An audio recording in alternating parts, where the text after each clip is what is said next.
Assalamualaikum warahmatullahi wabarakatuh. Saya Adinda Putri Aditya dari kelompok 3 ingin mempresentasikan studio perancangan 1 dengan judul Perencanaan Pembangunan MES 4 lantai daerah Sambas, Kalimantan Barat. Dengan dosen pengampu Ibu Suci Putri Elza dan Ibu Desiana Vidayanti. Lalu ada bab 1 yaitu pendahuluan. Perencanaan kekuatan struktur bangunan ini berdasarkan teori kekuatan batas, yaitu penampang yang direncanakan yang mempunyai kuat rencana minimum sama atau lebih besar dari kuat perlu.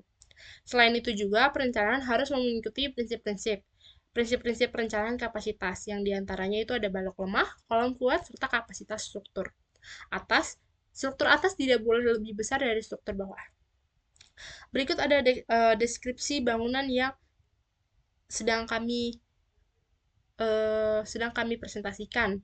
Yaitu ada fungsi bangunan itu sebagai mes. Lalu jumlah lantainya itu ada 4 lantai.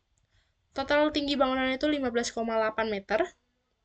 Lokasinya itu ada di Kalimantan Barat. Dan sistem strukturnya itu sistem pemikul rangka momen khusus atau SPRMK. Berikut ada gambar denahnya. Yang pertama ada denah lantai. Lantai yang pertama, denah lantai 1, ini lantai 2.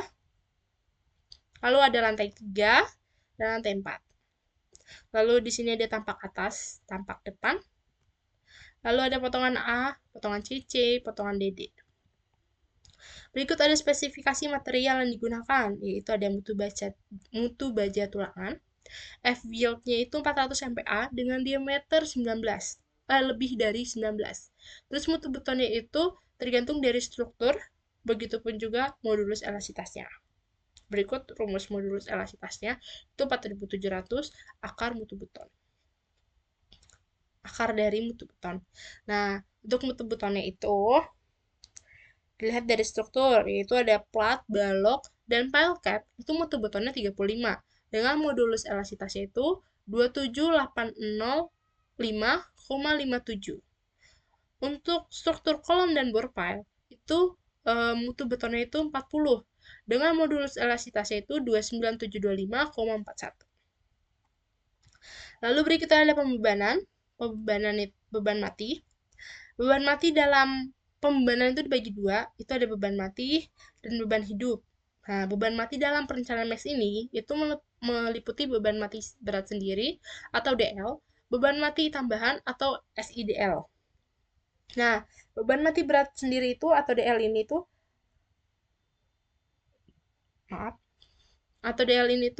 berat seluruh komponen elemen struktural bangunan yang terdiri atas plat, balok, kolom, dan dinding geser.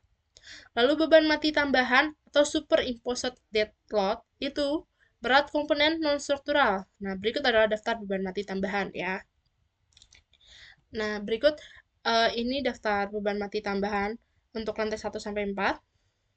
Ada keramik dan spesi, penggantung langit-langit, plafon, instalasi ME, beban dinding. Dengan beban merata satuannya itu kilonewton meter persegi. Total beban SIDL itu 3,44 kilonewton meter persegi. Untuk SIDL lantai atap, itu ada penggantung langit-langit, berat plafon, berat instalasi ME, lapisan kedap air, dan railing. Total beban SIDL atap itu ada 1,12 kilonewton per meter persegi. Diambil sumbernya itu dari ISCE 7/10 tabel C3 strip 1. Lalu yang kedua ada beban hidup atau LL, life load. Itu adalah beban yang terjadi akibat penggunaan gedung yang berasal dari barang atau orang-orang yang dapat berpindah di tempat, sehingga mengakibatkan perubahan dalam pembebanan lantai dan atap. Ini itu terdapat pada tabel 4/1 SNI 172.2/2020. Yang dipilih adalah beban merata. Berikut adalah daftar beban hidup pada bangunan MES ini berdasarkan fungsi bangunannya. Yaitu ada beban hidup akibat fungsi ruang, itu kantin, dapur, koridor, setiap lantai, terus ada tangga, terus kamar tidur, kamar mandi, atap. Beban meratanya itu satuannya kilonewton meter persegi. Itu masing-masing berat bebannya itu ada 4,79 untuk kantin, 7,18 untuk dapur, 3,83 untuk koridor setiap lantai, 4,79 itu untuk tangga, kamar tidur, kamar mandi, dan atap itu beban meratanya 0,96. Lalu ada pembebanan gempa. Pembebanan gempa pada bangunan mes ini menggunakan analisis respons spektra atau respons spektrum analisis, di mana data gempa ini diambil dari RS Ersapuskim 2019.litbang.pu.go.id yang berdasarkan SNI 1726.2 2019, yang dimana parameter respons spektra ini dapat dilihat di tabel ini. Berikut parameter respons spektra ini. Lalu ada tanah lunak daerah Kalimantan yang didapatkan respons spektra sebagai berikut. Nah, tahap pertama dalam analisis respons spektra ini itu adalah perhitungan faktor skala. Faktor skala itu dapat dihitung menggunakan rumus. Rumusnya itu G dikali I per R yang didapat 1,20. G-nya itu 9,81, I-nya itu 1,0, dan R-nya itu 8. Nah, untuk kombinasi pembebanan, yang keempat ada kombinasi pembebanan. Kombinasi pembebanan ini itu untuk metode ultimate struktur. Komponen struktur dan elemen fondasi harus dirancang sedemikian rupa hingga kuat rencananya sama atau melebihi pengaruh beban terfaktor. Kombinasi beban ini itu mengacu di SNI 2847/2019 pada pasal 9.2.1. Tugas besar ini beban angin diabaikan sehingga kombinasi pembebanan jika dijabarkan sebagai berikut. Ada 18 kombinasi pembebanan, itu seperti ini. Nah, untuk pengertiannya itu kan ada DL, LL, dan QAX dan QAY, lalu ada P, ada SDS. Nih, DL itu beban mati yang termasuk SIDL, LL itu beban hidup. Nah, QAX itu gempa dinamis arah X, begitupun juga QAY, gempa dinamis tapi arah Y. Nah, P itu faktor redundansi. SDS itu parameter percepatan spektrum respons desain pada periode pendek. Nah, ini daftar kombinasi yang akan diinput pada etaps dengan nilai SDS 0,07 dan P-nya itu 1,3. 18 kombinasi.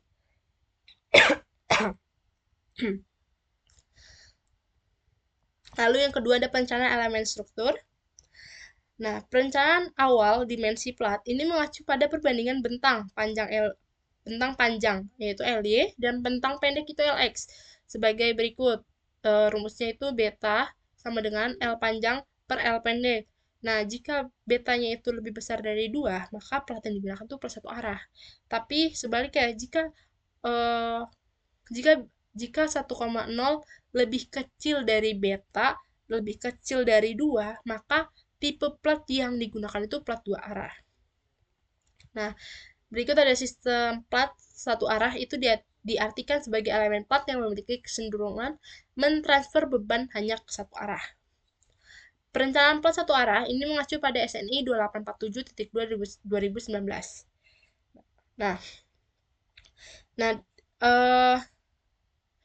dapat diaplikasikan untuk beton dengan mutu normal dan tulangan mutu FY itu 420 MPa. Untuk kasus lain minimum H harus dikalikan dengan 0,4 ditambah FY per 700. Berikut ada tabel kondisi tumpuan dan H minimumnya yang berdasarkan SNI 2847/2018.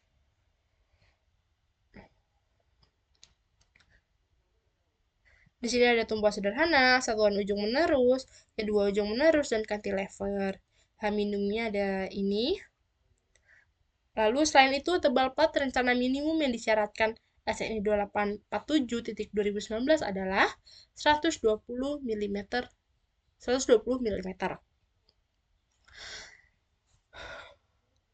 Lalu ada perencanaan plat dua arah.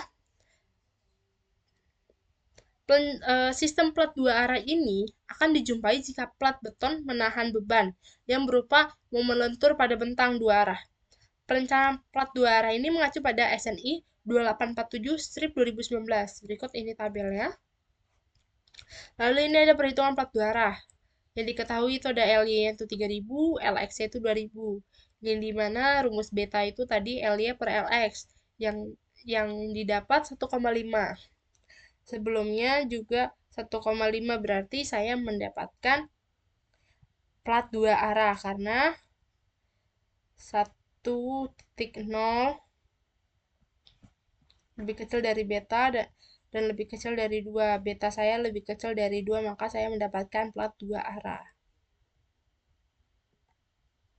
Lalu T-nya itu rumusnya dengan rumus IN dalam buka kurung 0,8 ditambah FY dibagi 1500 tutup kurung, lalu dibagi 36 ditambah 9 beta.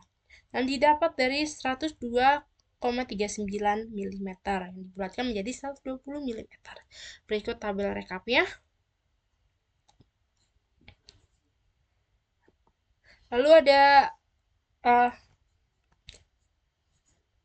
maaf, dari tabel ini didapat petakan layout perencanaan plat di bawah ini seperti ini. Perencanaan plat dari tabel yang tadi. Plat lantai 1 sampai atap.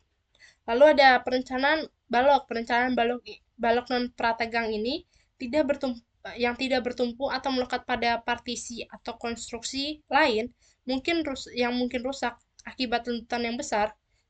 Ketebalan keseluruhan balok H tidak boleh kurang dari batas minimum pada tabel 2,5. Kecuali pada tabel 2.5 ini. Kecuali jika hasil hitungan pada batasan lendutan terpenuhi. Rumusan pada tabel 2.5 ini dapat diaplikasikan untuk beton dengan mutu normal dan tulangan mutu FY itu 420 MPa. Untuk kasus lain, minimum H harus dikalikan dengan 0,4 ditambah FY dibagi 700. Berikut adalah tabelnya yang berasalkan dari sumber SNI 2847/2019. Lalu ada perencanaan balok T. Sebelumnya ada perencanaan balok. Perencanaan balok itu perencanaan balok yang digunakan berupa balok T itu adalah balok yang pengecorannya dilaksanakan bersamaan dengan pengecoran plat lantai atau monolit, sehingga plat beton diperhitungkan sebagai sayap dari balok.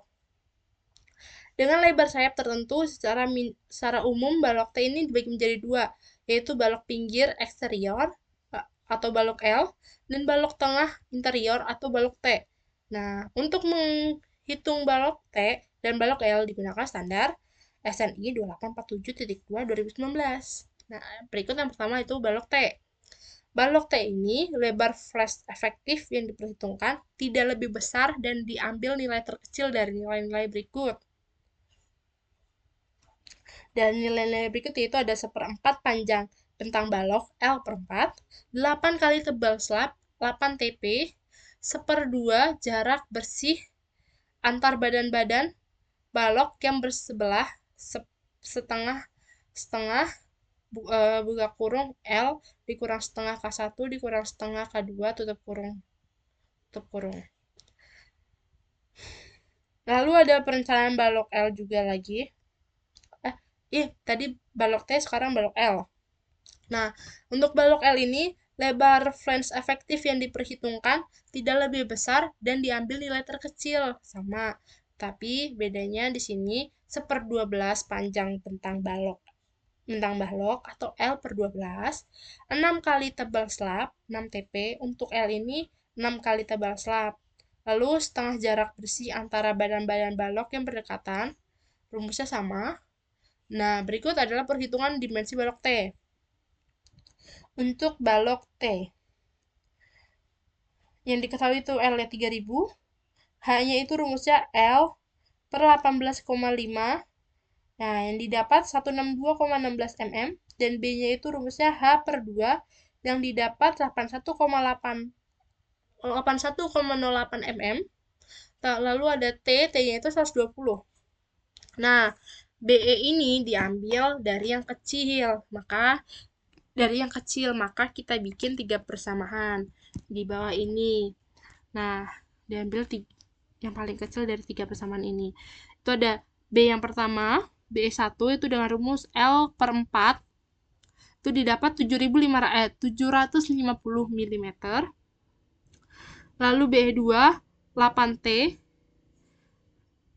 itu didapat dari 8 dikali 120 atau yang hasilnya itu 960 mm. Terus yang ketiga, persamaan yang ketiga itu setengah setengah buka kurung L dikurang setengah K1 dikurang setengah K2 yang didapat hasilnya 1500 mm. Maka BE yang paling kecil yang kita pilih itu adalah BE yang pertama, yaitu 750 mm. Nah, berikut tabel rekapnya perencanaan awal balok T. Ini lebar efektif yang dipakai adalah lebar yang paling kecil dari ini, B1, B2, B3. Lalu perhitungan balok L. Perhitungan balok L ini itu yang diketahui L-nya 3000 sama, hanya perhitungannya sama dengan hasil 162,16 mm. Lalu ada B, rumusnya sama dengan hasil 81,08 mm.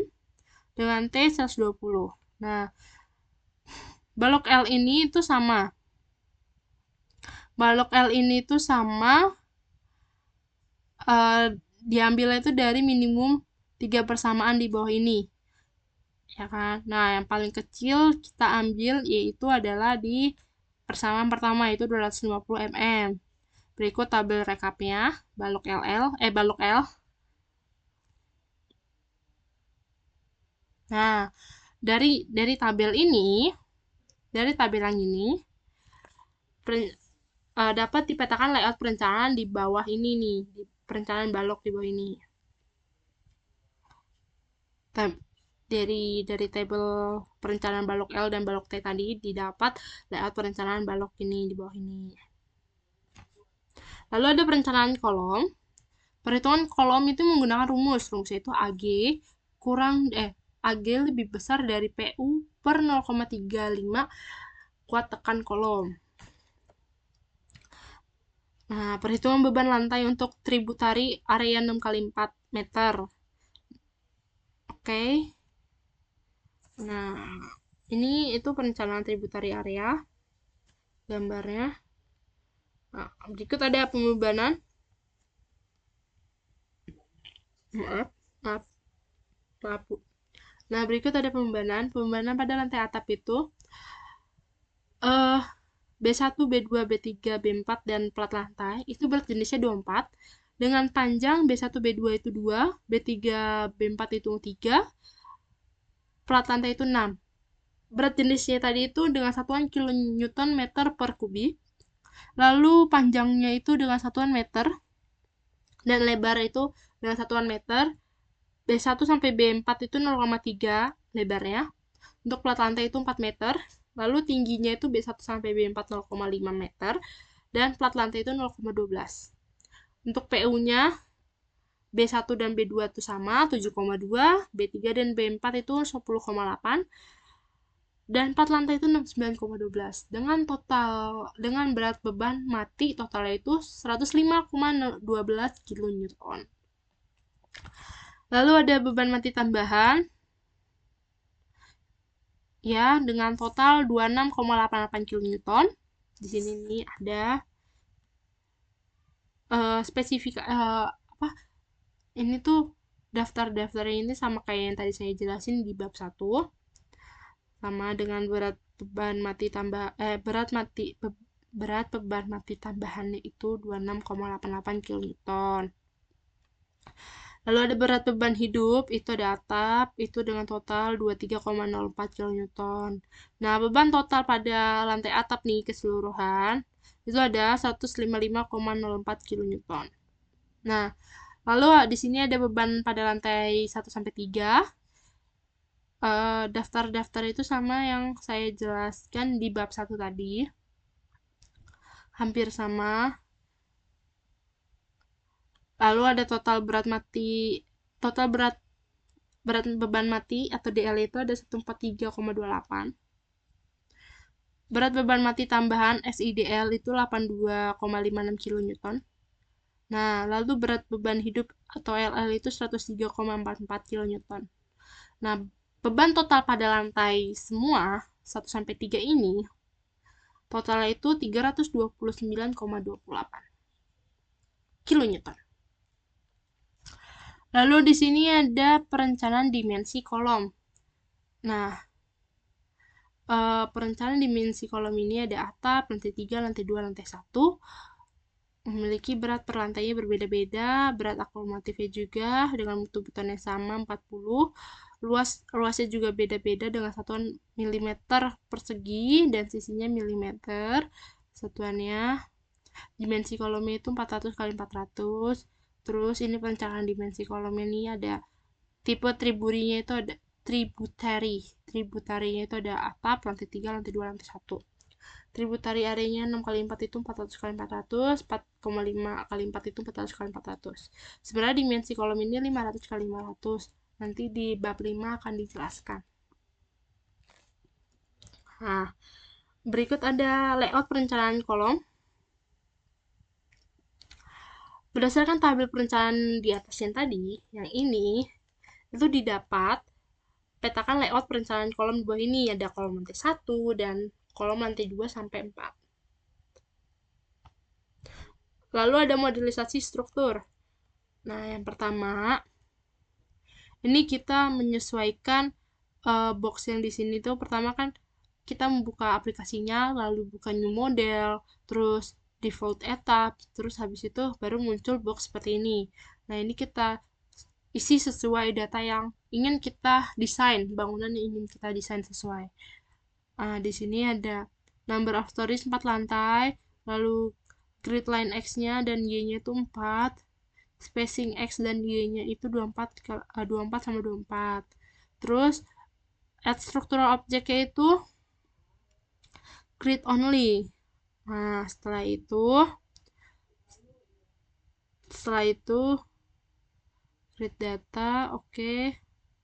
Nah, balik terus ke sini ini itu dari add modify grid, terus akan muncul box. Akan muncul box gitu. Box edit story dan grid system data. Pilih modify atau show grid. Ya. Terus lalu muncul box grid system seperti ini nih. Kalau sudah X grid dan Y grid itu kita isi. Setelah itu ini story datanya kita isi karena 4 lantai kan, dari atap, lantai 3, lantai 2, lantai 1, tingginya. Lalu udah. Ini tampilan grid dan story datanya yang didapat dari aplikasi Etaps. Nah, lalu di sini input material dengan FC35 dan FC40 MPa. Nah, material namanya kita isi FC35, di sini juga FC40, konkret. Oke. Terus per unit volumenya jangan lupa. Udah, ini juga. Oke, lalu setelah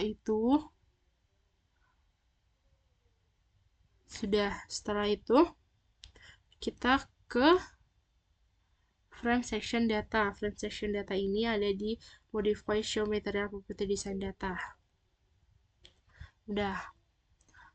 Nah, ini isi yang di tabel-tabel data di sebelumnya di bab 3 bab berapa? Bab 2 ya, di bab 2 dan bab 1 tadi. Kita isi sesuaikan. Semuanya kita sesuaikan di bab 2 dan bab 1 tadi. Lalu ini itu concrete property Stephen modification factors. Ini juga disesuaikan. Filter frame properties juga sesuaikan memakai BA, strip T, strip 1 semuanya. Nah, Setelah itu ada pembuatan elemen kolom. Pembuatan elemen kolom ini itu sesuai dengan material yang telah dibuat, diisi. Ini untuk kolom dengan mutu beton itu FC 40 MPa. Konkrit rektangular. Nah, sudah diisi sesuai itu. Dimensinya kan 400 kali 400, maka di sini kita tulis. Oke. Sudah kita sesuaikan semua. Lalu untuk cross section axial area ini juga kita sesuaikan, diisi dengan 700 seperti pada gambar sebelumnya. Diisi pada 700 nih, 700 pada gambar ini. Nah, ini juga disesuaikan dengan kolom K1. Ini kolom K1. Ya, ini saya lintin. Udah, ini juga disesuaikan. Ini slab kedua B 120 mm. Maaf. Lalu dalam penggambaran elemen struktur ini kita harus mengatur window atau view penggambarannya. Nah, pertama atur actionnya, yaitu pada pojok kanan bawah window. Pilih option all story pada gambar ini, pada gambar seperti gambar ini gitu. Nah, terus kan di sini kan untuk mudah tuh kita klik one story di ujung sini nih. Ada one story, kita klik. Terus klik create column in region. Nah, pada menu bar yang ini. Nah, pada menu bar di sebelah kiri window, lalu akan muncul box properties of object. Lalu pada property pilih K1 kolom 400 kali 400. Selanjutnya pada option release pilih continuous. Oke, jika ini sudah semua, kita lanjut ke pembuatan hasil akhir pemodelan balok. Lalu klik draw line nih pada menu bar ini. Udah, setelah itu karena balok B1 ini bersifat monolit dan menerus di sepanjang betang. Lalu klik B1 pada area XX dengan cara klik join ke join. Pertama, balok dengan kolom. Sesuaikan panjang desain balok. Tidak boleh digambar langsung satu bentang. Misalnya dari as A sampai dengan D itu nggak boleh langsung. Nggak boleh langsung tarik lurus ini, nggak boleh harus satu-satu gitu.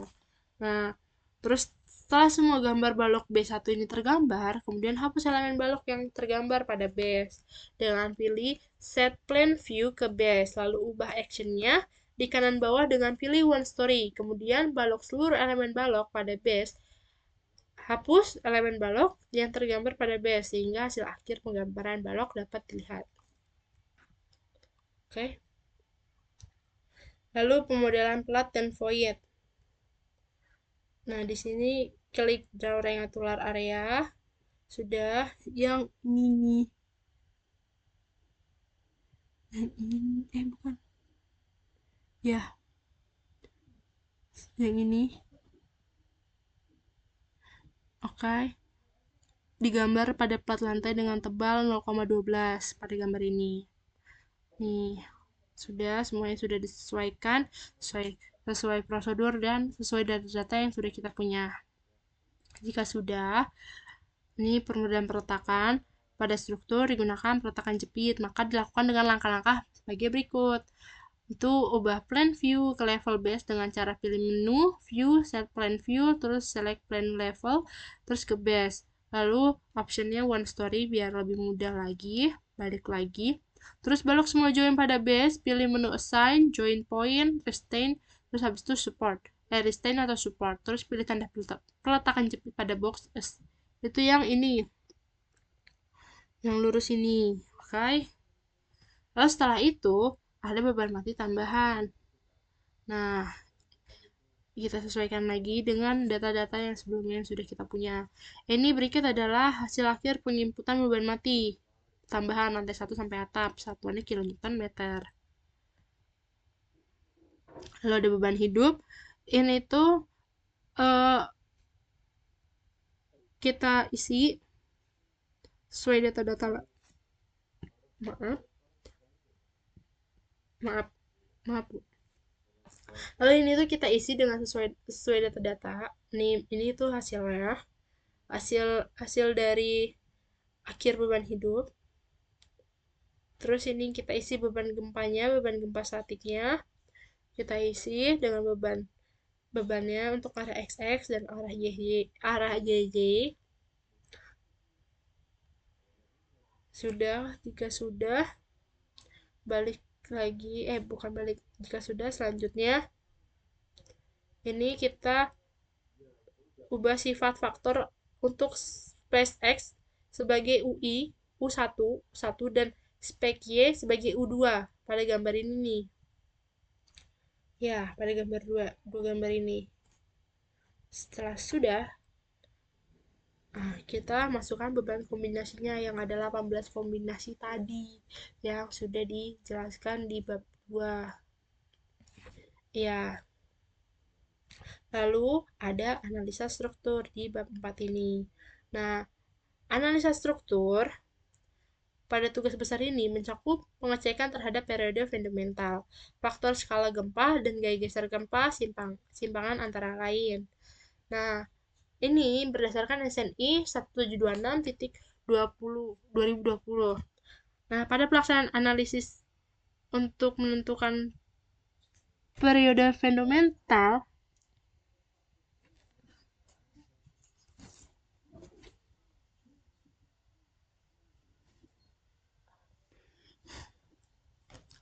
pada pelaksanaan analisis untuk menentukan periode fundamental, struktur T diizinkan secara langsung menggunakan periode bangunan pendekatan atau TA sebagai berikut. Rumusnya TA min sama dengan CT C TH pangkat X terus N bawahnya. Terus habis itu periode fundamental struktur T tidak boleh melebihi hasil koefisien untuk batasan atas pada periode yang dihitung atau CU pada tabel ini. Pada tabel ini periode fundamental pendekatan TA. Itu ada rumusnya TA max itu, rumus itu CU TA min. CU sama TA min. TA min yang ini hasilnya tuh dikali sama CU. Berikut nilai parameter periode pendekatan CT dan X. Kita memakainya kurang dari 0,1, koefisien CU-nya 1,7. Terus nilai parameter periode pendekatan CU dan X-nya itu kita pakai rangka beton pemikul momen dengan CT-nya 0,0466, pangkat A dengan X-nya 0,9. Lalu periode fundamental struktur atap dapat diperoleh dari display, show table, terus ke analysis result, terus ke model information, ke building model information, terus ke table model participating mass radius. Ya, berikut seperti ini tampilannya. Nah, ini adalah table model participating mass radiation etaps. Oke, ini periodenya 1, 2, UX ini UY, lalu ini sum UX dan sum UY. Nah, dilihat pada tabel di atas, partisipasi massa ragam terkombinasi lebih besar dari 100%, yaitu arah X sebesar 1 dan arah Y sebesar 1. Nilai periode struktur dari atas pada mode 1 yaitu 0,104. Dominan translasi arah Y terbesar sebesar 0,7961. Pada mode 2 yaitu 0,091 dengan dominan translasi arah X sebesar 0,846. Ini arah X dan ini arah Y.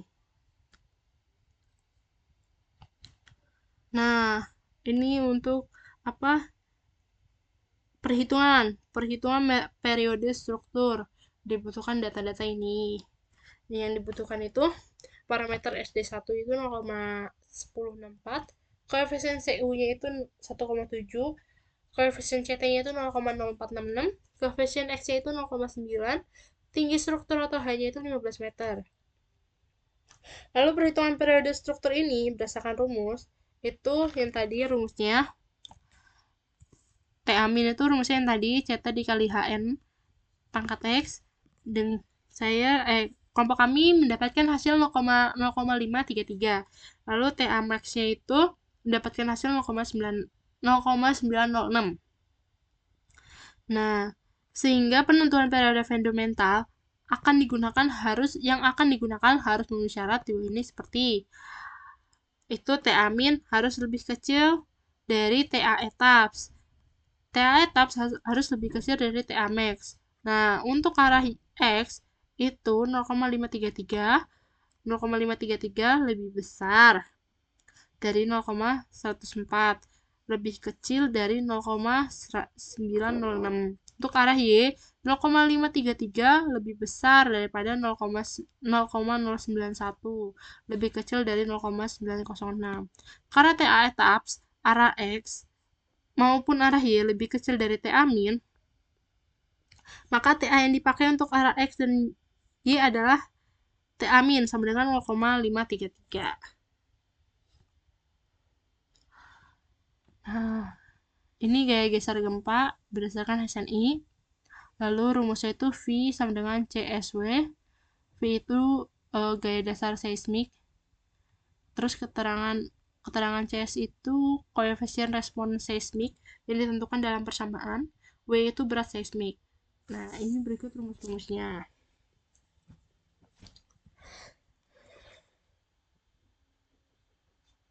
Lalu dalam perhitungan koefisien respon seismik itu dibutuhkan data-data sebagai berikut, ya. Ada parameter SDS, parameter SD1, faktor modifikasi respon R, periode struktur TA, koefisien respon seismik, tentukan dalam persamaan. Nah, di sini CS kelompok kami dapatkan 0,008. Terus nilai CS yang dihitung tidak boleh melebihi. CS max itu kami dapatnya 0,024 dan nilai CS yang dihitung tidak boleh kurang dari CS min sama dengan 0,04 dikali SDS dikali I lebih besar dari 0,01. Berikut. Nah, CS min yang di akhir kami dapat 0,002 lebih kecil dari 0,001. Oke. Nah, berikut besar beban gempa statis yang bekerja pada struktur dapat dimodelkan pada etaps. Seperti ini. Nah, jika T sama dengan 0,5 maka K-nya itu adalah 1. Jika T 2,5 maka K-nya adalah 2. Jika T di antara keduanya maka kita lakukan interpolasi karena T yang diperoleh adalah 0,355 maka K-nya itu adalah K1. Berikut adalah gambar user defined seismic load arah X, ini arah Y. Nah, gaya geser struktur pada etaps didapat dari hasil analisis gempa statis arah X atau QX, arah Y atau QY, serta hasil analisis gempa dinamis itu berupa gambar respon spektrum untuk arah X dan arah Y. Nah, berikut ada skala gempa, faktor skala gempa.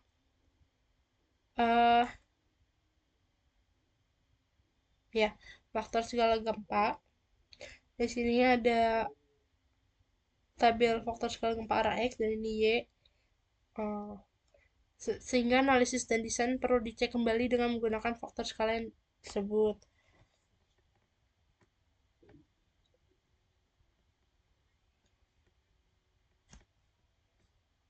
Ini faktor skala gempa.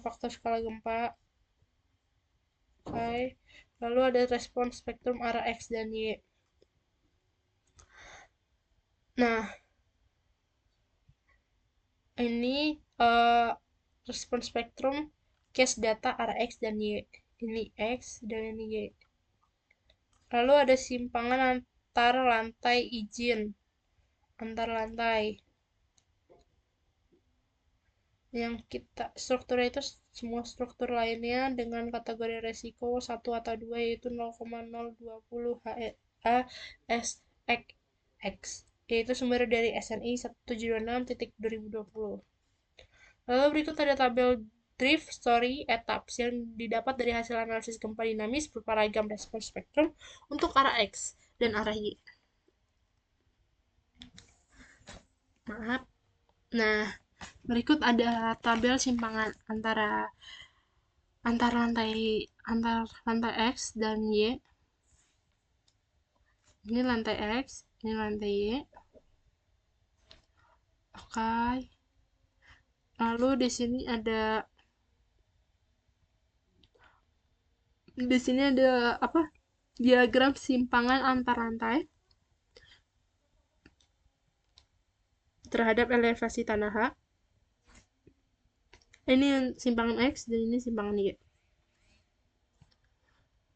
Nah, untuk bab 5 desain struktur, gambar rencana kolom lantai 1. Ini desain kolom. Desain tulangan kolom ini direncanakan berupa tulangan utama atau longitudinal reinforcing dan tulangan sengkang shear reinforcing. Rencana titik kolom pada lantai 1 seperti ini. Oke. Terus luas tulangan utama kolom otomatis dapat diketahui di etaps dengan cara sebagai berikut. Nah, setelah dilakukan analisis pada etaps, ternyata masih terdapat beberapa kolom yang OS, O per S. Nah, itu maka dilakukan pembesaran pada kolom yang tadinya dimensinya 400 kali 400, maka kita pembesaran kolomnya didapatkan ukuran 500 kali 500 dengan presentasi tertinggi sebesar 2,10%. Lalu, adapun langkah-langkah perhitungan tulangan longitudinal kolom itu sebagai berikut. Nah, untuk perhitungan tulangan longitudinal kolom itu ada lokasi kolomnya sebagai ini. Tipe kolomnya ini 500 kali 500, dimensi kolomnya B sama H-nya itu dari 500 ini, luas penampangnya itu B dikali H, dapatnya 250.000 mm persegi, dan presentasi kolom pada etaps itu 2,10%. Kebutuhan tulangannya itu as dikali presentasi etaps yaitu 250.000 dikali 2,010% sama dengan 5250 mm persegi. Yang diasumsikan tulangan menggunakan diameter 32 atau D32. Nah, ini AS tulangan D32 yang dapat 804,25 mm persegi. Jumlah tulangan 7 buah. AS yang dipakai itu kita dapatnya 1685 mm persegi, lebih besar dari 5250 mm persegi yang tadinya oke. Lalu presentasi desainnya itu 5250 dibagi 250.000 dikali 100, jadi dapat 6,4340%. Jadi tulangan pada kolom kali 500 kali 500 adalah 7D32. Nah, untuk perhitungan lainnya disajikan pada tabel. Ini berikut rekap perhitungannya. Lalu ini hasil kolom yang ditunjukkan dari hasil perhitungan tadi. Lalu ada langkah-langkah perhitungan sengkang kolom. Kuat geser outputnya itu 2,27, terus kuat gesernya itu 4,27 seharusnya. Terus diameter sengkangnya itu D10, jumlah kakinya itu 2, as sengkangnya itu didapat 15,7,1, terus kebutuhan tulangnya itu kita dapat 1,445127, dan S sengkangnya itu didapat kita dapatnya 36,7868. Ini syaratnya. Jadi jarak rencana pada tumpuan dan lapangan itu sebesar 157 mm atau D10 strip 157 mm. Berikut reka perhitungannya. Lalu ada rencana balok lantai 1.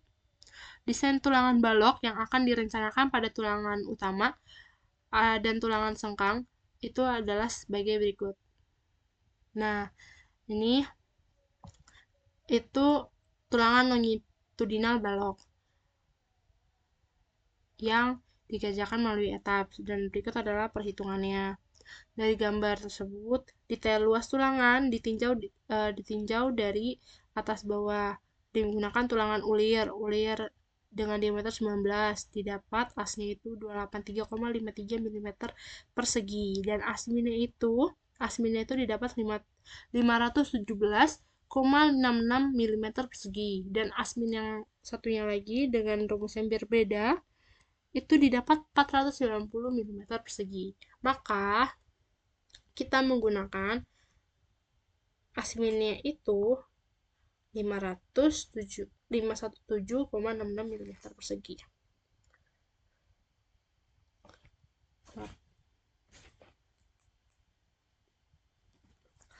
Oke, lalu di sini ada perhitungan tulangan utama daerah tumpuan kiri. Luas tulangan bagian atas itu jumlah tulangannya itu 1,82, dan luas bagian bawah itu 5,17,66, didapat 1,82 juga. Lalu daerah lapangan, begitupun juga sama daerah lapangan. Tulangan utama daerah tumpuan kanan sama.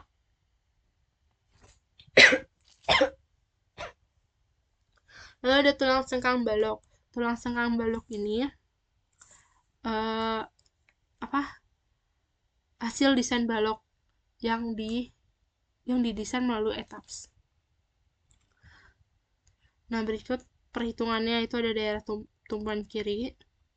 Kuat gesernya itu 0,64, asumsi diameternya itu D10, jumlah kakinya itu 2, dan kebutuhan tulangannya itu 0,407. S sengkangnya itu S sengkangnya itu 245,437.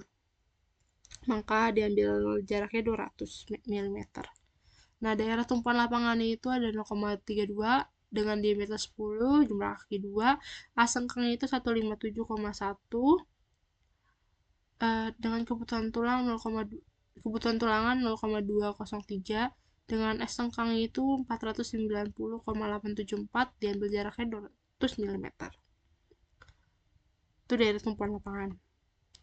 Terus yang kanan itu sengkangnya itu 157,1 mm, kuat gesernya kebutuhan tulangnya itu 0,203, dan S sengkangnya itu 490,874, yang diambil 200. Jaraknya itu juga diambil 200 mm. Berikut ada desain plat. Desain plat ini self force M1 dan M2 akibat beban kombinasi 2. Nah, ini berikut perhitungannya. Tulangan arah vertikal, untuk gambarnya belum sesuai. Untuk gambarnya, maaf Ibu, sebelumnya gambarnya belum sesuai dengan M1, dengan data M11. Tapi didapat value-nya sama sih. Tapi seharusnya dari data hasil analisisnya itu 3,493. Nah, 3,493 ini seharusnya 3,493. MU-nya itu didapatnya itu 13,972. Nah, tipe plat S1-nya itu arah vertikal. Lalu tebal plat lantainya 120 mm, mutu betonnya itu 35, mutu baja tulangan FV-nya itu 400 MPa, diameter tulangan itu 10, jarak tulangan rencananya itu 200 mm, lebar plat atau B-nya itu 6000 mm, selimut beton atau DS itu 20 mm. Lalu ada luas tulangan yang terpakai atau as itu didapat 2356,19. Nah, untuk tinggi blok renggangan itu didapat 5,2799 mm. Lalu tinggi efektif didapat 95 mm. Lalu momen nominal itu didapat 87,0473 kN. Nah, ini untuk syaratnya. Mana kursornya? Ini untuk syaratnya. MN-nya 87,473 lebih besar dari MU, harus lebih besar. Maka dikali 0,85 didapatnya 73,99, yang dimana hasilnya lebih besar dari 17,4. Maka perhitungan tulangan plat 2 arah ini oke. Sehingga tulangan plat dua arah vertikal plat arah vertikal ini sebesar D10/200. Ini tulangan arah horizontal M22. Nah, untuk M22 ini ukurannya itu 2669. MU-nya itu bentang arah horizontal dikali MM22 dengan MU itu dengan hasil 16,014 kN. Lalu tipe platnya itu arah horizontal. Iya, plat lantai itu 120, mutu butannya itu 35, FV-nya 400, D-nya itu 10, S-nya itu 200, B-nya itu 6000, DS-nya itu 20. Dan as yang terpakai itu ada 2356,19, A-nya itu 5,2799, D-nya itu 95 mm, MN itu 87,473 kN. Nah, syaratnya itu sama, harus lebih besar daripada MU, dan kelompok kami mendapatkan lebih besar daripada 15,94, maka perhitungan arah horizontal ini oke, dan didapat sebesar D10/200. Berikut adalah tabel rekap hasil perhitungan dari hasil perhitungan plat setiap lantainya.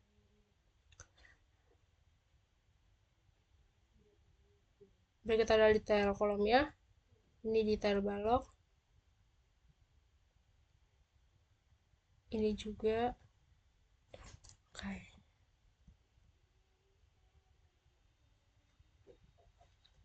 Berikut ke hasil penyelidikan tanah. Penyelidikan tanah ini serangkaian kegiatan yang dilakukan sebelum pekerjaan fondasi ini dilakukan dengan mengambil data-data parameter tanah yang dilakukan di area lokasi di mana bangunan rencana ini akan didirikan. Nah,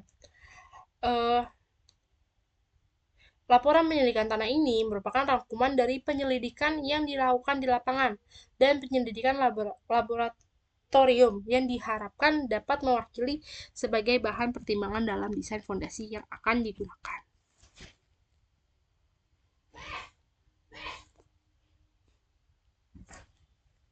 Oke.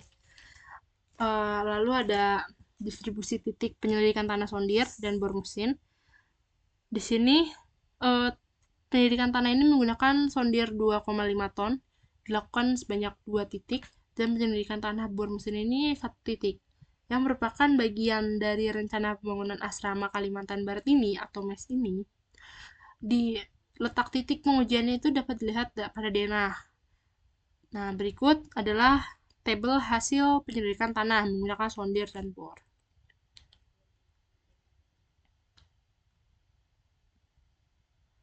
Lalu ada prosedur pekerjaan sondir atau CPT. Pelaksanaan sondir ini dimulai dengan melakukan pengikatan alat sondir, agar peralatan pada saat pelaksanaan pengujian tidak goyang dan posisi alat sondir tegak. Lalu untuk mendapatkan data tahan atau perlawanan, ujung atau konus, tahanan geser atau lekas tempat, dan total tahanan, konus ditekan ke dalam tanah dengan tenaga mekanis dengan cara memutar stang dari peralatan sondir. Lalu ada tahanan ujung atau QC atau QC. Tahanan ujung ini diperoleh dari penekanan ujung konus untuk memperoleh perlawanan tanah yang dipenetrasi tahanan ujung yang diukur sebagai gaya penetrasi persatuan luas penampang ujung konus. Besar nilai ini menunjukkan identifikasi jenis tanah. Besar nilai ini menunjukkan. Nah, untuk konsistensinya itu very soft, medium stiff.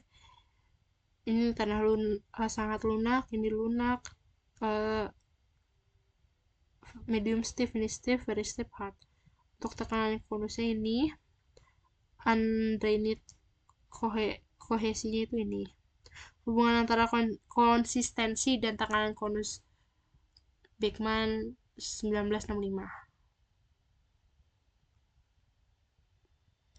Berikut ada gesekan selimut yang diperoleh dari hasil pengukuran perlawanan ujung konus dan selimut bersama-sama ditekan ke dalam tanah.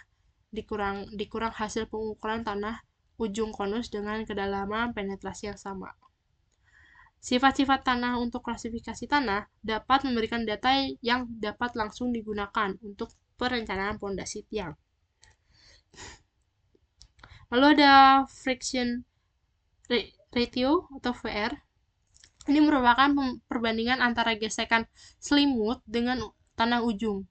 Rasio gesekan ini dari hasil sondir dapat digunakan untuk membedakan tanah berbutir halus dengan tanah yang berbutir kasar.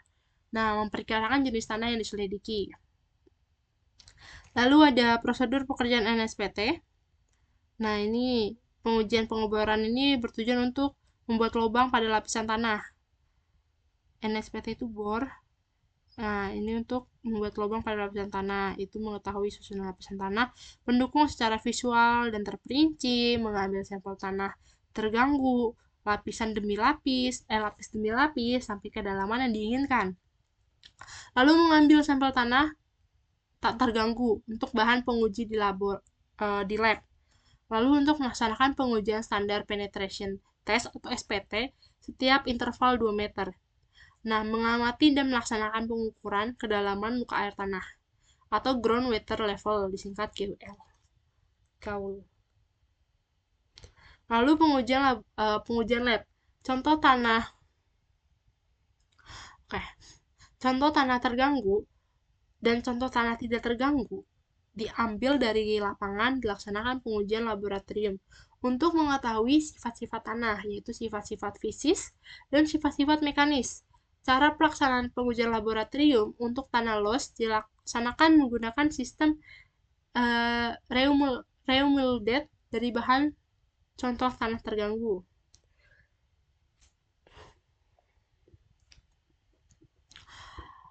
Sifat fisik atau index properties itu ada berat volume, kadar air alami, berat jenis, batas-batas Atterberg, analisis ukuran butiran, geser langsung, konsolidasi, dan kuat tekan bebas. Lalu di sini ada dana lokasi penyelidikan tanah. Ini lokasi penyelidikan tanahnya itu ada di Jalan Pembangunan Seirambah, Kabupaten Sambas, di Kalimantan Barat itu.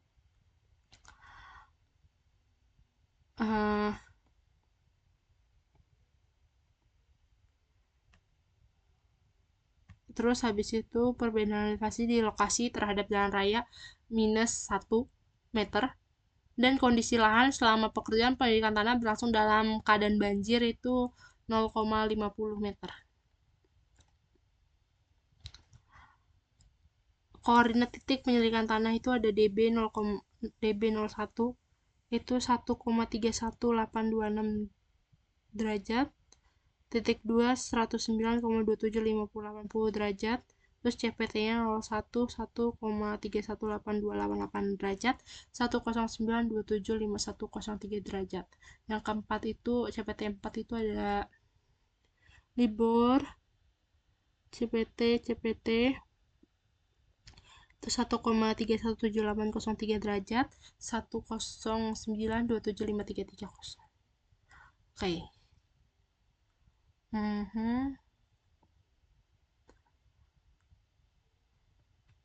Oke. Lalu di sini kondisi tanah. Kondisi tanah titik sondir yang pertama itu lapisan tanah itu sangat lunak. di kedalaman 0,0 hingga 4,40 meter. Lapisan tanah lempung atau sampai lempung beranau. Lensa pasir medium stiff strip dense pada kedalaman 4,40 hingga 8 meter dengan nilai QC 250 kg per cm persegi. Titik sondir yang keempat, titik sondir 4 atau CPT 4, itu lapisan tanah itu sangat lunak dari kedalaman 0 hingga 5 meter. Nah, terus pada kedalaman 5 hingga 6,2 meter dengan nilai QC 250 kg per cm persegi itu adalah lensa pasir atau medium stiff. Lalu titik bor yang pertama itu kedalamannya itu 0,0 hingga 4 meter, itu lapisan tanah yang sangat lunak. Lalu ada lensa pasir itu kedalaman 4 hingga 10 meter. Terus lapisan setengah kaku hingga kaku itu di kedalaman 10 sampai 16,80 meter. Maaf Bu. Terus lapisan keras atau padat itu pada kedalaman 16,8 hingga 25 meter dengan nilai NSPT lebih besar 60 blows. Berikut ada stratigrafi tanahnya. Di sini ada, di sini ada lapisan tanah lempung sampai lempung beranau. Lalu ini lensa pasir, ini CPT 02 ya. Saya ngejelasin yang ini. Terus ini ada lensa pasir loose medium stiff dari 5 sampai 9 ini dalaman. Terus dari 9,1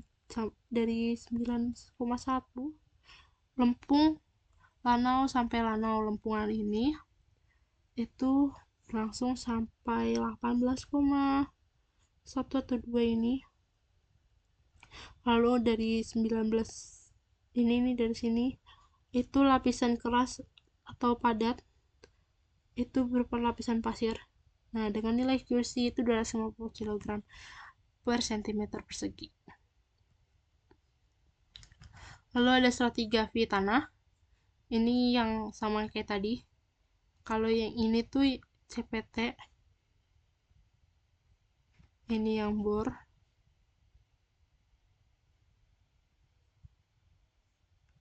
Untuk yang bor ini itu lapisan tanah lempungnya itu dari 0 sampai 4 ini.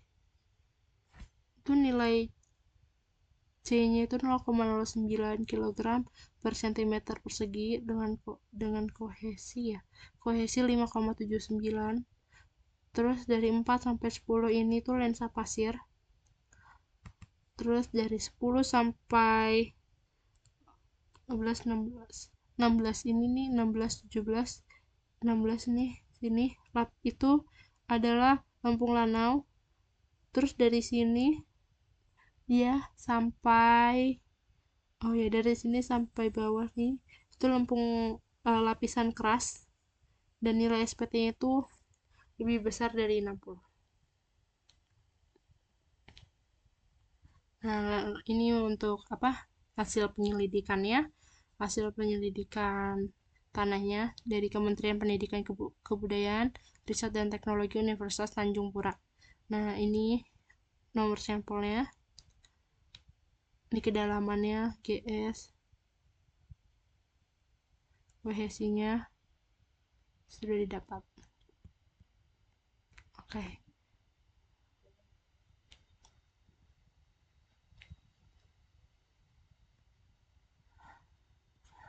Untuk bab 7 ini, perancangan pondasi. Nah, perancangan pondasi ini itu adalah untuk suatu konstruksi yang dapat digunakan beberapa macam tipe pondasi. Yang pertama itu ada fungsi bangunan atas yang akan dipikul oleh pondasi tersebut.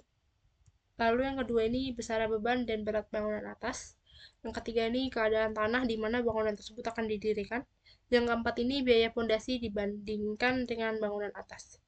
Nah, pondasi tiang pancang ini berfungsi untuk memindahkan atau mentransferkan beban-beban dari konstruksi di atasnya ke lapisan tanah yang lebih dalam. Kebanyakan tiang pancang dipancangkan ke dalam tanah, akan tetapi ada beberapa tipe yang dicor setempat dengan cara dibuatkan lubang terlebih dahulu dengan mengebor tanah. Sebagaimana kalau mengebor untuk menyelidikkan tanah, penggunaan tiang pancang untuk konstruksi biasanya bertitik tolak pada beberapa hal mendasar, seperti anggapan adanya beban yang besar sehingga pondasi dangkal jelas tidak dapat digunakan. Kemudian jenis tanah pada lokasi yang bersangkutan relatif lunak atau lembek, sehingga pondasi dangkal ini tidak ekonomis lagi untuk dipergunakan. Nah, mengingat pembuatan pondasi tiang pancang dibanding dengan pembuatan pondasi lain, pondasi ini mempunyai beberapa keuntungan, yaitu waktu pelaksanaannya itu relatif cepat, prosedur pelaksanaan tidak dipengaruhi oleh air tanah, kekuatan tiang yang dihasilkan dapat diandalkan karena tiang dibuat di pabrik dengan pemeriksaan kualitas yang ketat, terus pelaksanaan yang lebih mudah, dan pelaksanaan lebih mudah. Lalu ada pondasi tiang juga yang mempunyai kelemahan. Nah, lemahnya itu karena pemancangan itu sulit dilakukan apabila diameternya terlalu besar. Harga pondasi tiang itu mahal. Terus pada pelaksanaan pemancang tiang ini menimbulkan getaran dan kebisingan di daerah sekitar yang berpenduduk padat. Bila panjang tiang pancang kurang, maka dilakukan penyambungan. Penyambungan ini sulit dan memerlukan alat penyambung khusus. Oke, nah berikut denah penyelidikan tanah. Ini petanya di Kabupaten Sambas, Kalimantan Barat. Lalu ini denah soil investigation-nya. Lalu di sini ada pemilihan jenis pondasi, ya. Nah, di mana setiap bangunan pasti memiliki pondasi yang berfungsi untuk menopang bangunan tersebut. Nah, jadi di sini ada cara pemindahan beban tiang pancang itu dibagi menjadi dua, yaitu ada point bear pile dan friction pile. Point bear pile ini itu disebut juga tiang pancang dengan tahanan ujung, di mana tiang ini meneruskan beban melalui tahanan ujung ke lapisan tanah keras. Kalau friction pile itu adalah tanah dengan butir-butir tanah kasar dan sangat mudah dilalui oleh air. Nah, tiang ini meneruskan beban ke tanah melalui gesekan kulit atau skin friction. Nah, friction pile ini itu pada tanah dengan butir-butir yang sangat halus dan sukar dilalui air. Tiang ini juga meneruskan beban ke tanah melalui kulit, skin friction. Akan tetapi, pada proses pemancangan kelompok tiang ini tidak menyebabkan tanah di antara tiang-tiang ini menjadi padat. Karena itu tiang-tiang ini itu termasuk kategori yang disebut floating pile foundation.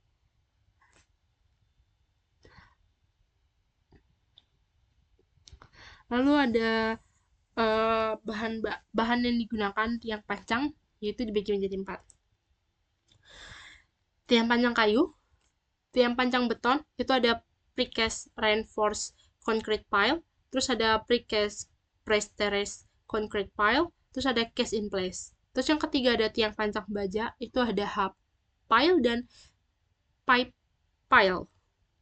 Terus ada yang keempat itu tiang pancang komposit, itu kayu beton sama baja beton.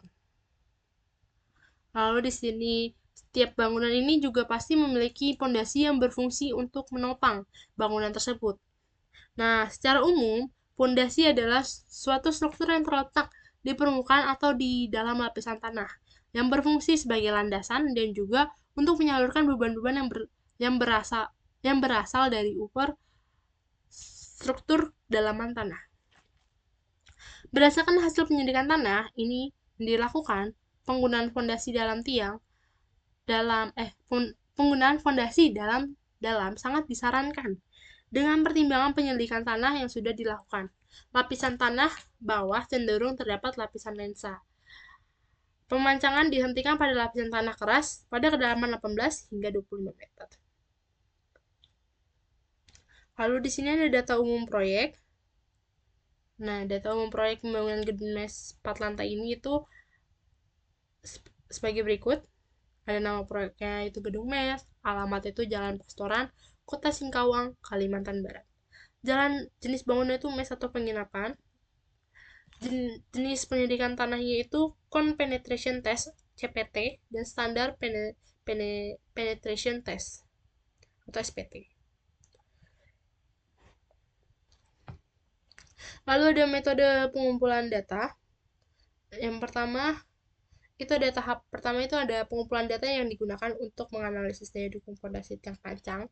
Itu diperoleh data hasil CPT pada titik S sampai titik 7, terus data hasil SPT pada titik DB sampai 1. Tahap kedua dalam melakukan analisis data ini menggunakan data-data yang tersedia berdasarkan metode dan formula yang ada. Tahap ketiga itu mengadakan analisis terhadap hasil perhitungan dengan membandingkan hasil perhitungan dari data CPT dan SPT. Lalu habis itu dilanjutkan dengan membuatkan kesimpulan. Nah, berikut diagram alirnya, yaitu dari mulai studi literatur, lalu pengumpulan data. Dari pengumpulan data itu kita ke data pendidikan lapangan, itu ada data CPT dan SPT, lalu stratigrafi tanah, terus habis itu perhitungan daya dukung, lalu ke B. Nah, terus habis itu ke data CPT, dari data CPT dengan metode statement untuk ke C. Terus sebelumnya pengumpulan data itu bisa ke data beban. Nah, terus habis itu data SPT ini menggunakan metode Meyerhof. Nih, terus habis itu dari sini ke analisa. Analisa perhitungan daya dukung fondasi tiang kelompok, terus hitung efisiensi penurunan atau konsolidasi.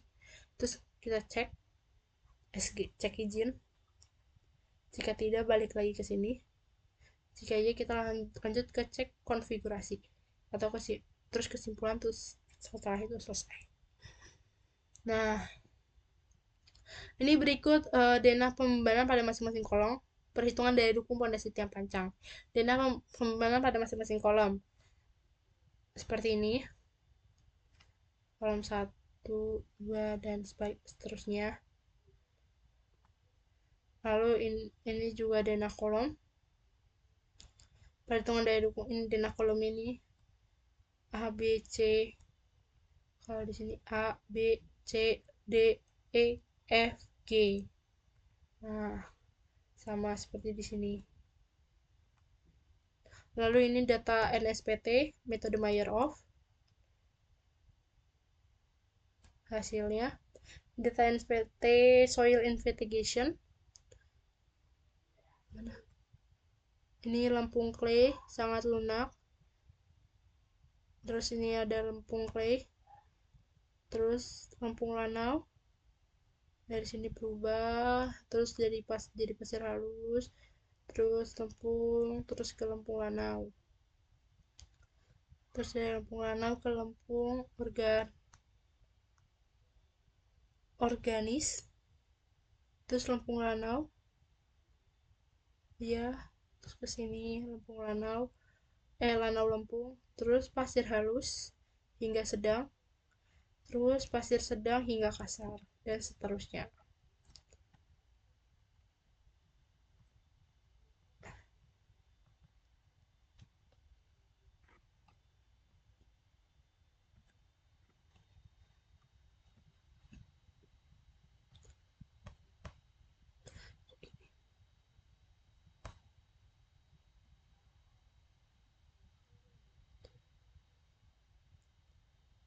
Mana tadi?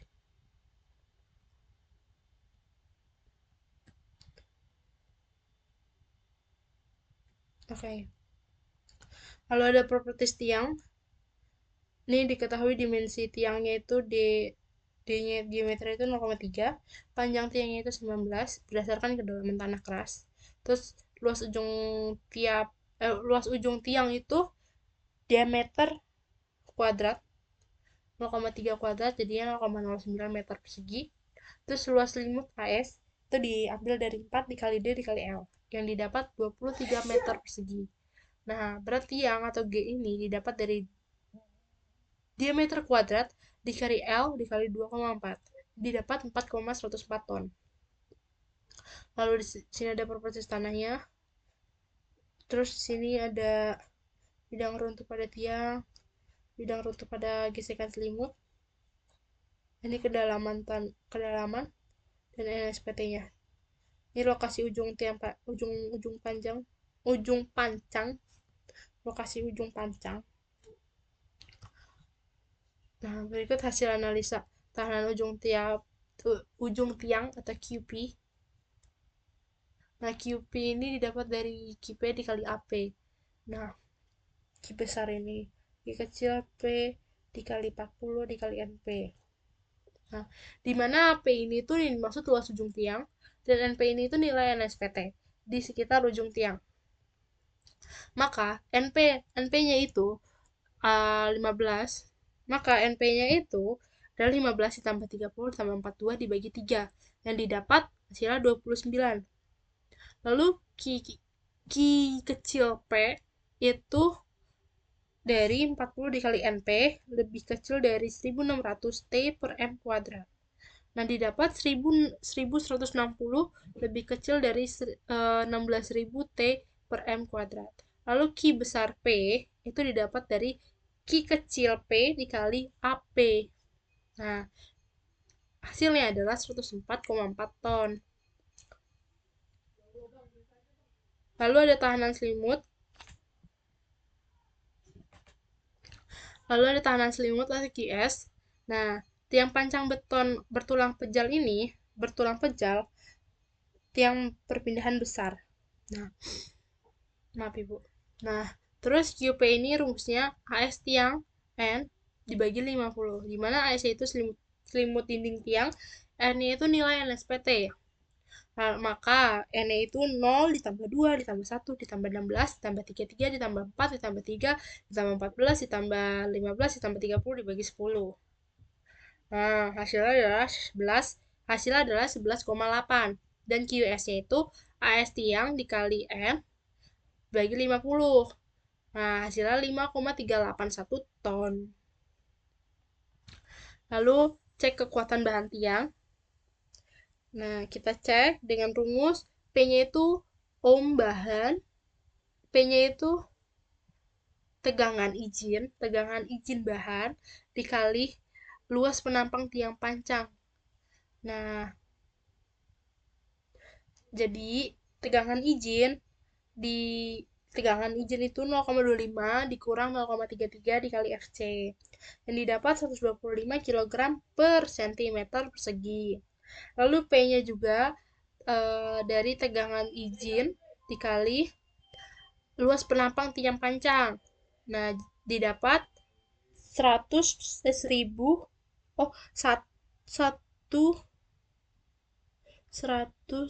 112.500 kg diubah ke ton menjadi 112,5 ton.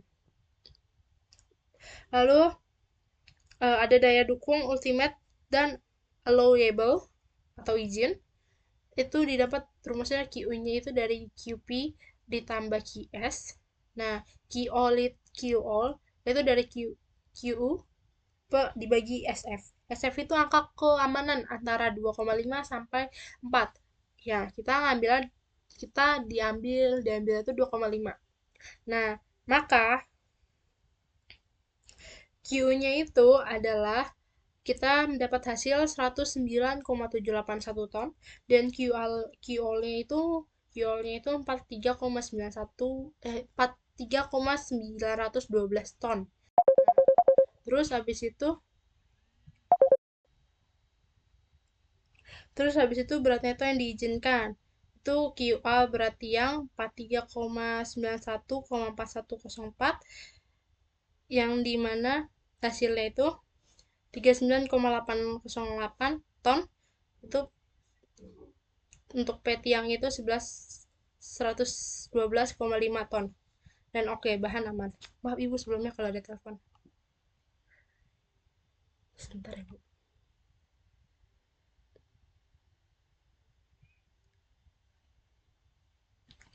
Terus abis itu Lanjut ke kelompok tiang pile group.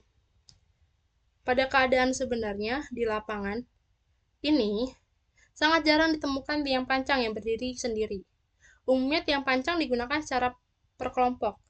Di atas kelompok tiang ini nantinya akan diletakkan sesuatu konstruksi yang berfungsi untuk mempersatukan kelompok tiang tersebut. Berikut syaratnya dan perhitungannya. NP itu didapat dari V per Q tiang. V itu gaya aksial ya. Gaya aksial, Q tiangnya itu daya dukung izin tiang. Daya dukung izin tiang. Ya. NP-nya didapat 1,4, yaitu dibuatkan menjadi 2 buah. Lalu syarat antara spacing tiang itu 2,5D, lebih kecil dari S, lebih kecil dari 3D. Digunakan S 3 kali D sama dengan 0,9 meter didapatkan. Lalu kelompok tiangnya ini, kelompok tiangnya ini pile group. Di sini esensiasi kelompok tiang, lalu arctian, nah didapat 18,435 derajat. Lalu jumlah barisannya 2, jumlah tiang dalam satu barisannya itu 2. Nah, udah EG-nya itu didapat 0,795. Cek daya dukung kelompok tiang. Nah, oke. Setelah itu, Kiteki-nya itu didapat dari EG dikali N dikali Ki tiang, terus Ki tiangnya itu harus lebih besar dari V. Nah, kelompok kami mendapatkan 126,617 ton, lebih besar dari 5,565 ton. Maka, itu termasuk oke dan aman terhadap beban vertikal. Lalu ini adalah tabel rekapnya. Berikut adalah tabel rekap yang berdasarkan perhitungan data yang tadi yang sudah dijelaskan. Lalu ini kedalaman pondasi stratiga V tanah. Oke. Lalu penurunan tiang tunggal. Nih rumusnya S ditambah S1 tambah S2 tambah S3. S-nya itu penurunan tiang total. S1 itu batang tiang. S2 itu tiang akibat beban titik. S3 itu tiang akibat beban yang tersalur sepanjang. Nah, terus habis itu QP-nya itu 104,4 ton, QS-nya itu 5,381 ton, L-nya itu 19 meter. Terus abis itu HP-nya 0,09 M, ininya itu 0,5, EP-nya itu 4700 dikali akar FC dikali 0,98 didapat 10.299,329 kN per meter persegi. S1-nya itu didapat dari QP ditambah QS tutup kurung L dibagi AP EP. Nah, didapat 2,195. Lalu menentukan S2 itu dapat dari QP dikali CP dibagi D dikali QP. Nah, didapatnya 0,006. Berikut typical value of CP, type of soil, driven pile, bore pile, seperti tabelnya ini. Terus menentukan S3 itu dapat dari QS dikali CS dibagi L dikali QP. Nah, ini penjelasannya. Lalu CS-nya itu didapat dari CS itu sebuah konstanta empiris didapat dari 0,93 ditambah 0,16 akar dari L dibagi D. Tutup kurung CP. Nah, maka didapat CS-nya itu 0,044, lalu S3-nya itu didapat 0,000107. Lalu di sini ada penurunan tiang kelompok yang dimana SG dalam kurung E itu rumusnya akar BG dibagi D dikali S. Nah, BG ini didapat 1,5 meter, D-nya 0,3 meter, S-nya 2,201 meter. Maka SG-nya hasilnya itu 1,507 mm lebih kecil dari 25 mm. Maka aman terhadap penurunan. Lalu di sini ada perencanaan pile cap yang berdasarkan SNI 2847/2019. Pile cap ini tuh berfungsi untuk menyatukan tiang fondasi dan mendistribusikan beban dari kolom ke masing-masing tiang. Nah, Perhitungan momen lentur dan gaya geser pada pelcap ini didasarkan pada asumsi bahwa reaksi dari masing-masing tiang pondasi terpusat pada pusat berat penampang tiang. Nah, minimum tinggi efektif pelcap itu 300 mm. Nah, jarak antar tiang itu minimal itu 3 sebesar 3D agar transfer beban berjalan baik ke lapisan tanah. Berikut data perencanaannya. Mutu betonnya itu 35, mutu bajanya itu 400 MPa, dan beban terfaktor yang dipikul oleh kolom. Perencanaan pada kolom A1 itu ada beban terfaktur PU yaitu 54,571 ton. Kalau dalam etaps itu 545,71 kN. Dan reaksi pada masing-masing pelcap atau VU itu 545,71 dibagi 4. Didapatnya 136,428 kN. Yang diubah ke ton itu 13,64. Ada 4 pile dan 1 bor. Nah, estimasikan tebal pile cap, pile cap itu 750, kita asumsi. Lalu tebal efektifnya itu H dikali selimut beton dikali diameter tulangan, yang dimana hasilnya 653 mm. Jarak antar pile-nya itu 3 kali 30, yang didapat 900 mm, yang diubah ke meter jadi 0,9. Jarak tiang ke tipe pelcapnya itu 2D, 2 dikali 30. Jadi hasilnya 600 mm diubah ke meter jadi 0,6. Dan total pelcapnya itu LX dan LY itu 2 meter diubah ke milimeter menjadi 2000 mm. Tebal pelcapnya itu 750 mm. Lebar kolomnya itu 500 mm. Lalu dana perencanaan pelcap. Lalu ada gambar perencanaan pelcap P1 untuk kolom A1. Ini cek geser satu arah sekitar kolom. Nah, yang dimana rumusnya itu G aksen, itu rumusnya L dikurang L per 2 ditambah C per 2 ditambah D, yang didapat 97 mm. Nah, kuat geser beton itu didapat dari eh apa itu? Ohm. Ohm 1/6 akar VC dikali BD dikali D. Nah, didapatnya 965.800 Newton. Sangat ibu. Yang diubah ke ton 96,6 ton. Lalu lebih besar, maaf ibu, lalu lebih besar dari FU sama dengan 54,571 ton. Yang dimana itu adalah oke.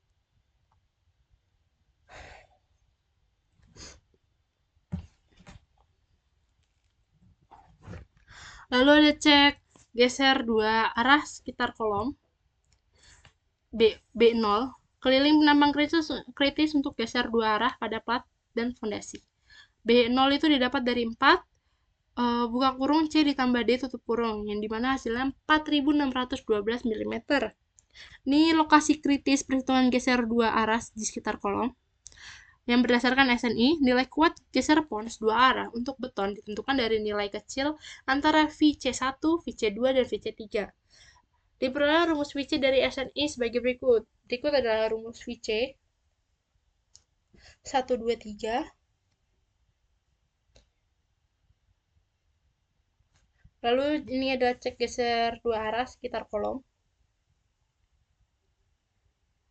Ya, lambda itu 1, beton normal, betanya itu 1, kolom persegi atau bujur sangkar, asnya itu 40, kolom interior. Penyelesaiannya itu VC 1-nya itu didapat 908670,22 Newton, yang dimana diubah ke ton jadi 908,671 ton. VC 2-nya itu didapat 11332898 Newton, didapat 1133,29 ton.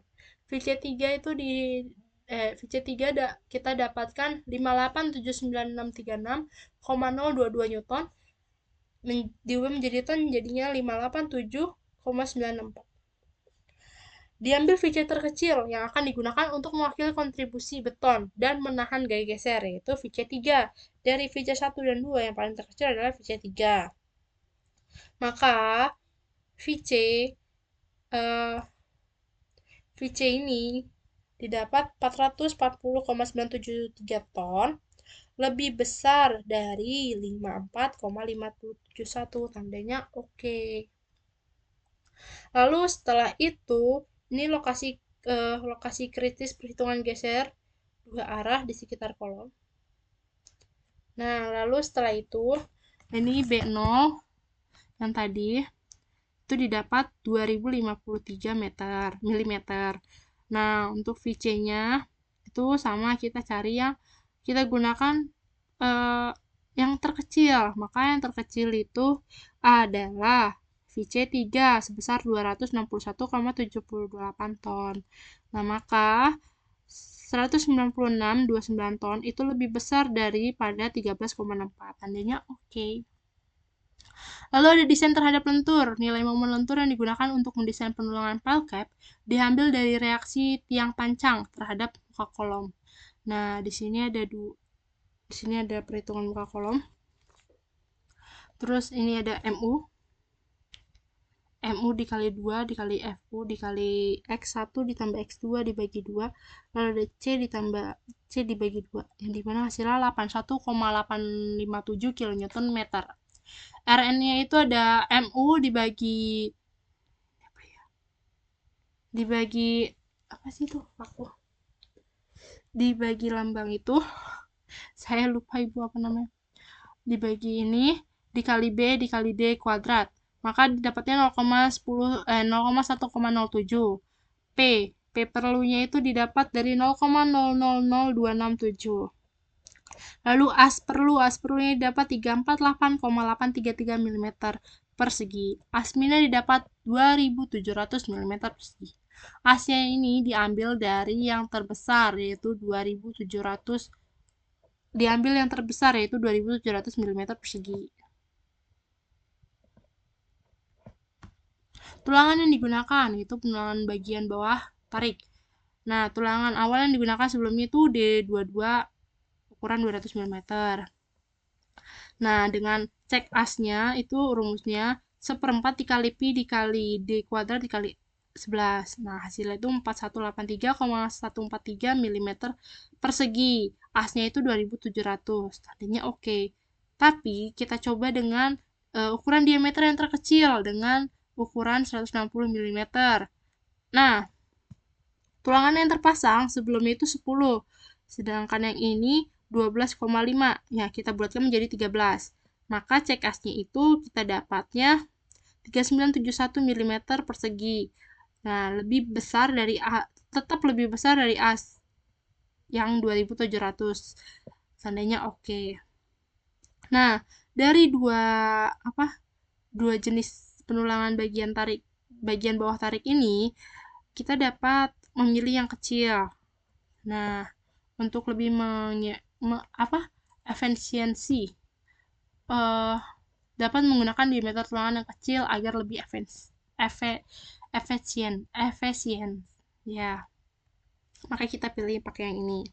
Lalu untuk penulangan bagian atas atau tekan itu dipilih berdasarkan 20% as tulangan bawah atau utama, maka dipakai D16 strip 160 sehingga tulangan yang terpasang sama dengan B per 160 didapatkan 12,5, kita bulatkan jadi 13 sama.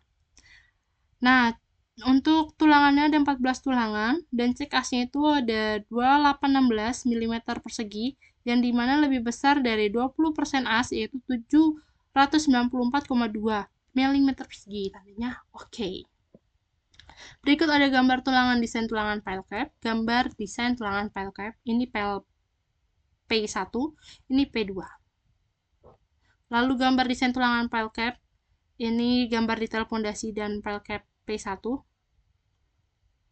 Ini kolomnya, ini diameter 16 strip 160, ini juga. Ini pasir uruk, di sini pakai diameter 19 160.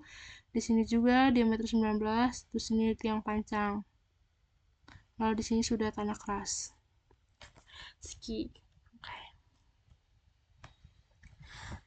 Sekian presentasi dari saya. Mohon maaf apabila kesalahan kata dan mohon maaf ada gangguan-gangguan yang sudah terjadi tadinya, ada telepon atau segala macam, Ibu. Jika ada kurangnya, Mohon maaf. Wassalamualaikum warahmatullahi wabarakatuh.